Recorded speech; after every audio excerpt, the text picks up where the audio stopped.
मेरा नाम नेहा है। मेरे माँ बाबा मुझे बचपन में ही छोड़कर इस दुनिया से चल बसे। उस वक्त मेरी उम्र मुश्किल से 8-9 साल थी। माँ बाबा के जाने के बाद मैं अपने चाचा के साथ एक कच्ची सी बस्ती में रहती थी, जहाँ हमारा एक छोटा सा मकान था।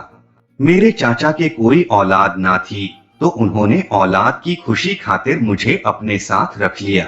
मेरी चाची थोड़ी सख्त मिजाज की औरत थी और अंकल को अपने पैर की धूल बनाए रखती थी। हमारा एक ही मकान था, वो भी गंदा पड़ा रहता। चाची घर की सफाई तक नहीं करती थी। मुझे गंदगी से नफरत थी, तो मैं हमेशा साफ सुथरा बनाए रखती थी। बल्कि यूं कहूँ तो घर का सारा काम मुझसे ही करवाती थी। अपने तो सारा दिन सजी संवरी बैठी रहती थी। मेरी चाची से तंग आकर लोगों ने घर पर आना तक छोड़ दिया था। चाचा के हालात तो ऐसे थे कि लोगों का कर्ज तक नहीं चुका सकते थे। जब लोग अपना दिया कर्ज मांगने आते, तो चाची उनसे झूठ बोल देती कि वो घर पर नहीं है। एक दफा तो उन्होंने मेरे बारे में ये भी कह दिया था कि इसे कैंसर है और इसके इलाज तक के पैसे नहीं हैं। आपका कर्ज कैसे चुकता करे। घर में इस तरह का माहौल देखकर मैं बहुत डर सी जाती। जब मैंने जवानी में कदम रखा तो मैं और भी खूबसूरत हो गई थी। एक दिन जब मैं नहाकर बाहर निकली, तो मैंने देखा कि चाची मेरे बदन को बहुत गौर से देख रही थी। मैंने पूछा, आप मुझे इस तरह क्यों देख रही हो? वो कहने लगी, मालूम ही नहीं हुआ कब इतनी जवान हो गई। जब तुम्हें लेकर आए थे तो उस वक्त तुम 8 साल की थी। मैंने कहा, चाची आप सही कह रही है, वक्त के साथ जवान तो होना ही था। मैं हैरान तो इस बात से थी कि चाची आज मुझे दूसरी नजर से देख रही थी। उन्होंने कहा, अब तो तुम्हारी शादी भी करनी होगी, कब तक जवान लड़की को घर में रख सकते हैं? मैंने कहा, मुझे अभी शादी नहीं करनी, मेरी उम्र ही क्या हुई है। मेरी चाची ने कहा, तुम्हें बड़े लाड प्यार से पाला है, मुझे तो औलाद का सुख नहीं मिल पाया, लेकिन मैंने तुम्हें हमेशा से अपनी औलाद माना है। मेरी चाची बहुत ही अय्याश किस्म की औरत थी, लेकिन उसने कभी मेरा बुरा नहीं सोचा था। हमेशा मुझे अपनी सगी बेटी की तरह प्यार दिया, मगर उनका बोलने का तरीका थोड़ा अलग था।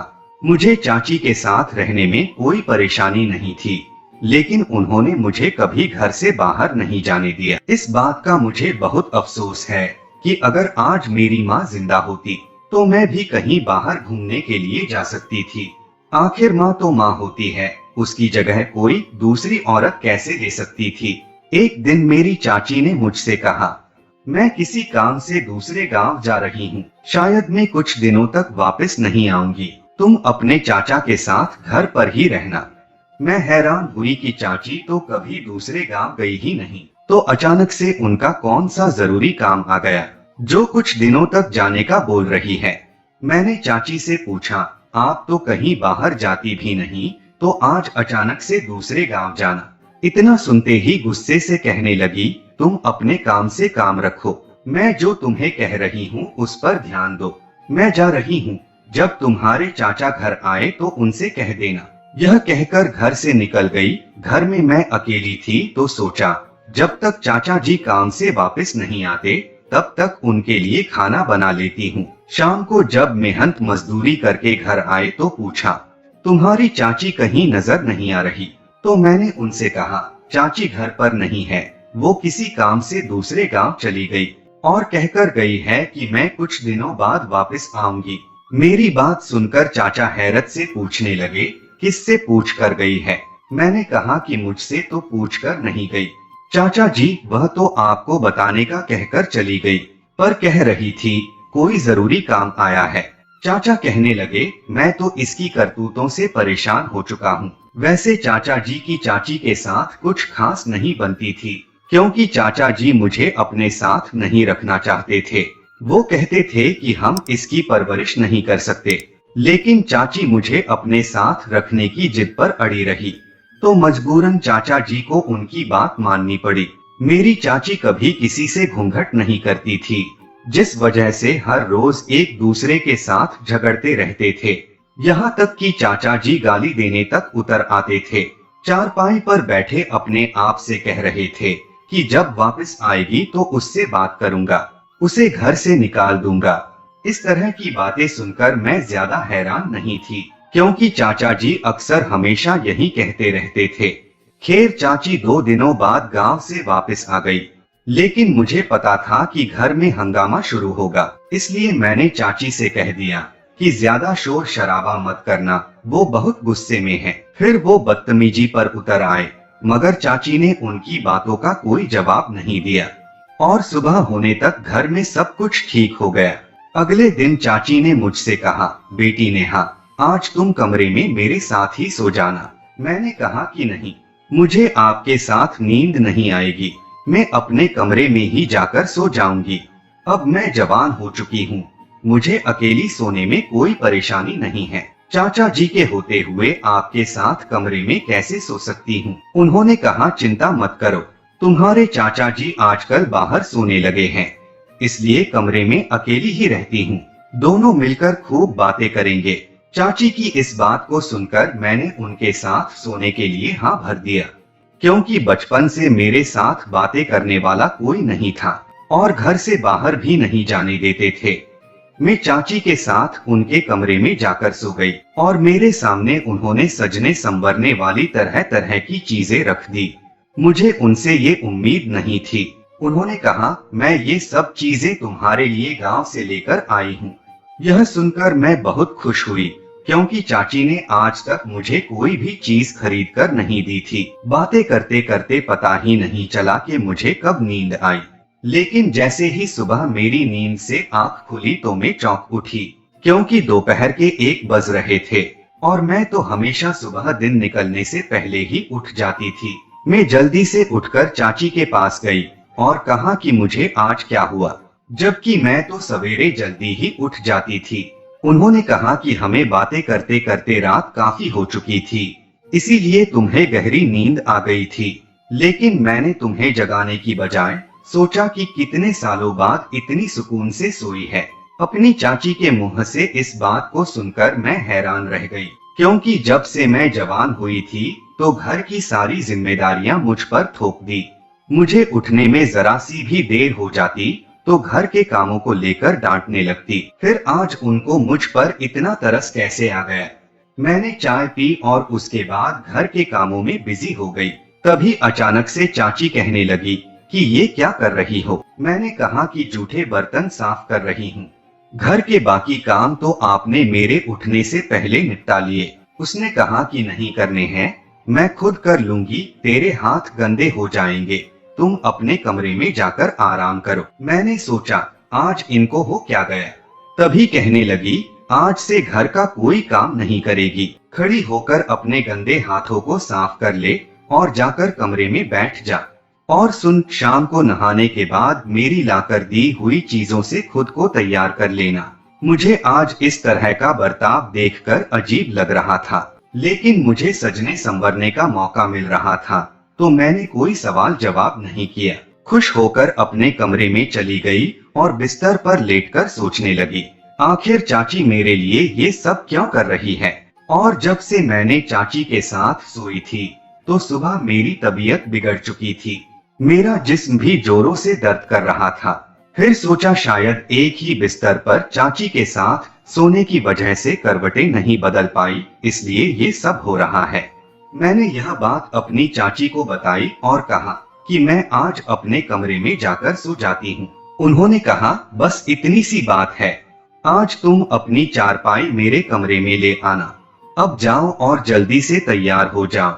मैं अपने कमरे में तैयार होने चली गई और जब सोने का वक्त हुआ तो उनके कमरे में अपनी चारपाई लेकर आ गई। वैसे भी अब मुझे चाची के साथ रात भर बातें करने की आदत हो चुकी थी, लेकिन दिन ब दिन मेरी तबीयत भी बिगड़ती चली गई। मेरे जिस्म में अजीब किस्म का बदलाव दिखना शुरू हो गया, जो कि चाची के कमरे में सोने से पहले बिल्कुल भी नहीं था। मुझे ऐसा महसूस होने लगा कि मैं वक्त से पहले ही जवान हो चुकी हूँ और हमारे घर में भी कुछ अजीब सा होने लगा था। मेरी चाची का मुझे इस तरह तैयार करके अपने पास सुलाना, ये कोई छोटी बात नहीं थी।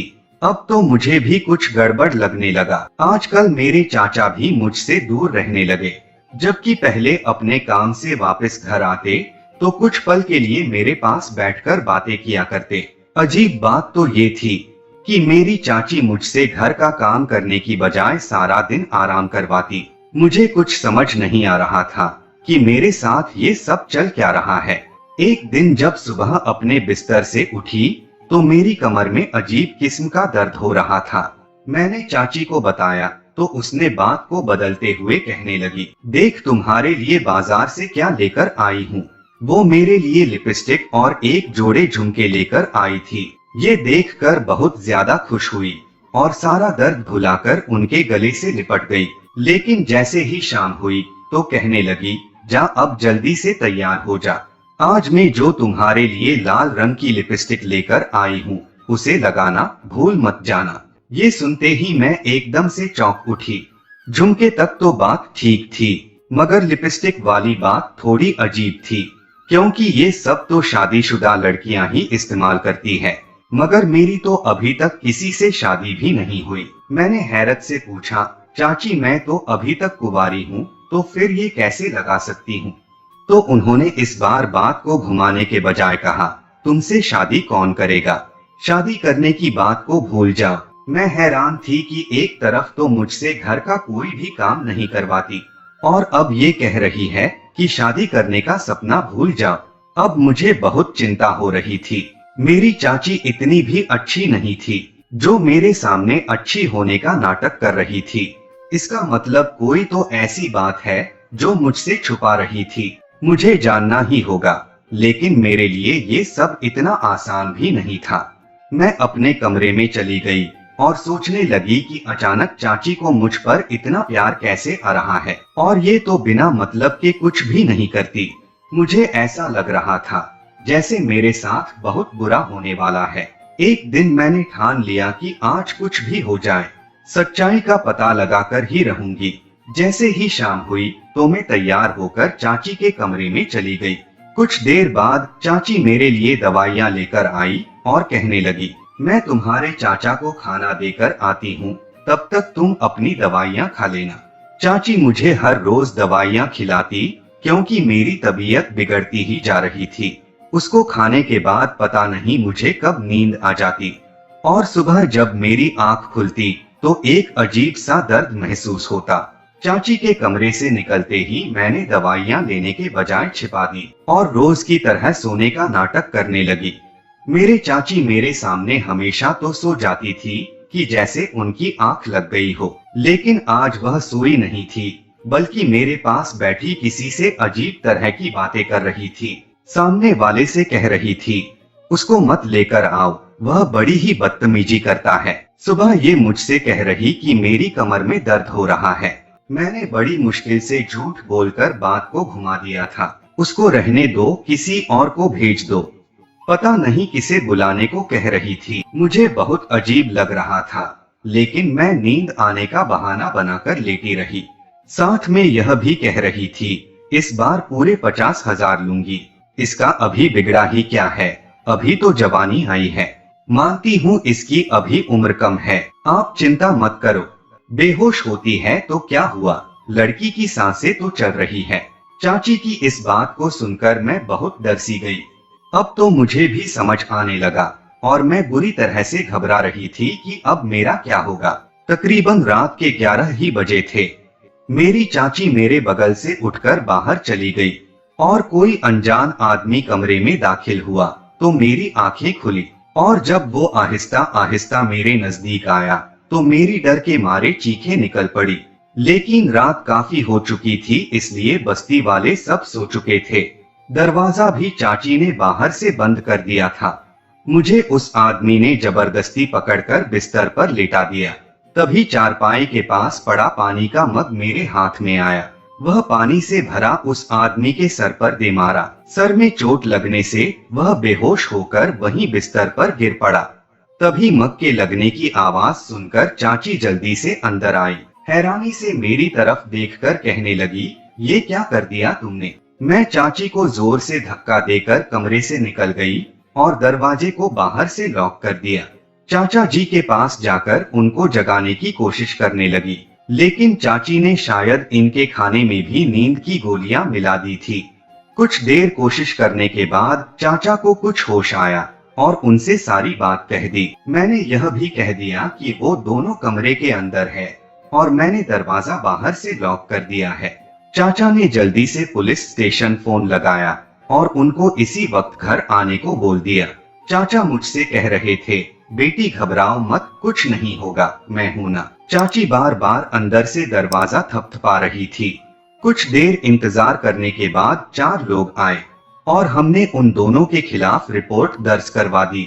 चाची और उस आदमी को पकड़कर अपने साथ पुलिस स्टेशन ले जाकर जेल में डाल दिया। मेरे चाचा चाची की इस घिनौनी हरकत को देखकर रोने लगे और कहा, बेटी मुझे माफ कर दो, इसने तो मुझे तक नहीं बख्शा, तुम तो फिर भी पराई औलाद हो। मैंने चाचा से कहा, इसमें आपकी कोई गलती नहीं है, इतने दिनों से मैं भी आपको गलत समझ रही थी। मुझे चाची की मोहब्बत ने इस कदर अंधा बना दिया था कि मैं उसकी मोहब्बत के पीछे का सच कभी नहीं देख पाई। पता नहीं कितनी रातें मुझे किसी गैर के साथ सुलाती रही। सच कहते हैं कि जिनके सर से माँ बाप का साया चला जाता है, दुनिया उस पर कहर बरसाने शुरू कर देती है। तो दोस्तों, ये कहानी आप लोगों को कैसी लगी है, कमेंट करके आप लोग जरूर बताइएगा। मिलते हैं एक नए कहानी के साथ, तब तक के लिए धन्यवाद।